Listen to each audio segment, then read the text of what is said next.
अब पीछे पीछे जा रहे हैं तो सरोवर में कन्याएं स्नान कर रही थी, तो कन्याओं ने देखा व्यास जी महाराज आ रहे हैं, तो तुरंत वहां से निकल के अपने कपड़ों को पहन लिया। अब कपड़ों को पहन के और खड़ी हो गई तो वेद व्यास जी पहुंचे। वेद व्यास जी ने कहा तुम मुझे देख करके कपड़े पहन रही हो? बोले हाँ महाराज। बोले क्यों? क्योंकि सुन लो, तद वीक्षयं पृच्छति मुनो जगदोस्तिवासिता स्त्री पुभिदाम न तो सुतस्यं विविकत दृष्टे। हे भगवान, आपकी दृष्टि में भेद है। भेद कैसे?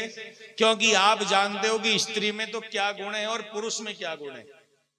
स्त्री के गुण और पुरुष के गुण को जानते हो।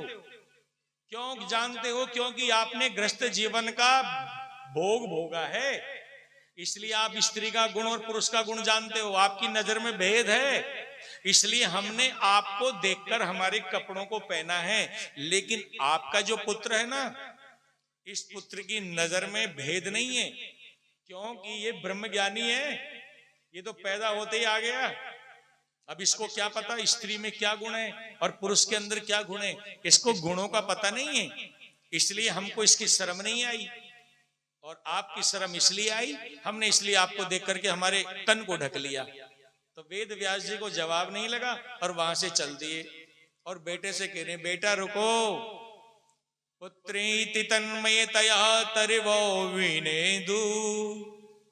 दुखी हो रहे हैं और बार बार पुकार रहे हैं, लेकिन बेटा रुका नहीं और पेड़ों के पास वृक्षों के नीचे पहुंचा।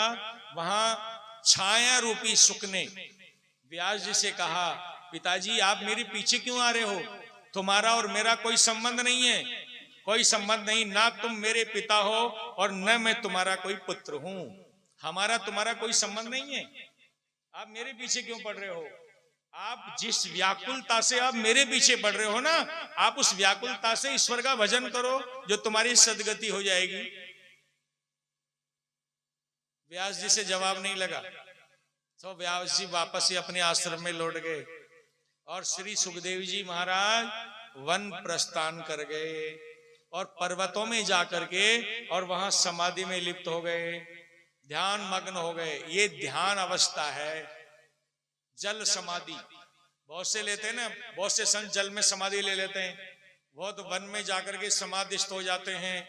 समाधिस्थ होने का मतलब है उनको शरीर का भान नहीं रहता, उनकी डोर सिर्फ परमात्मा से लग जाती है। कनेक्शन अर्थ और फेस। बल्ब कब जलता है? कब जलता है बल्ब? बल्ब कब जलता है? जब अर्थ और फेस दोनों मिलते हैं। सिर्फ अर्थ से बल्ब जल सकता है या सिर्फ फेस से बल्ब जल सकता है? नहीं जल सकता। तो अर्थ कौन है? अर्थ कौन है? हम। और फेस कौन है? भगवान। जब आत्मा अंतर्यामी से मिलेगी, जब अंतर आत्मा हो जाएगी, तो आत्मा में हजार बांट के बल्ब की तरह दिव्य प्रकाश की अनुभूति होने लग जाएगी। यही भगवान की प्राप्ति का रहस्य है। हजार नहीं, कई गुना प्रकाशमय हो जाएगा हमारा ये अंतर। ये अनुभूति है, ईश्वर की प्राप्ति का साधन है।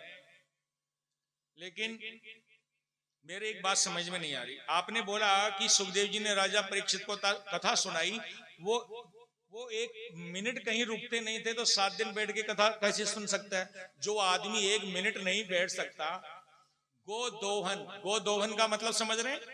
जितनी देर गाय का दूध निकलता है उससे ज्यादा तो वो कहीं रुकते ही नहीं थे। फिर 7 दिन तक कथा कैसे सुन सकता है कोई मनुष्य? लेकिन कैसे सुना सकता है? लेकिन सुनाई है सुखदेव जी ने कथा राजा परीक्षित को। 7 दिन एक आसन पर बैठ के, 7 दिन तक। कथा कब शुरू होती थी पता है आपको? सूर्य जब उदय होता था उससे पहले चालू हो जाया करती थी, और जब सूर्य अस्त होता था ना, जब उसकी आरती होती थी। 19 घंटे का प्रमाण है।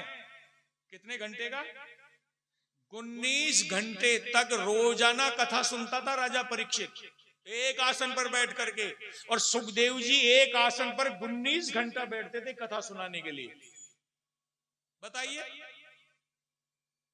अब तो व्यास जी का भी टाइम फिक्स है 12 से 3।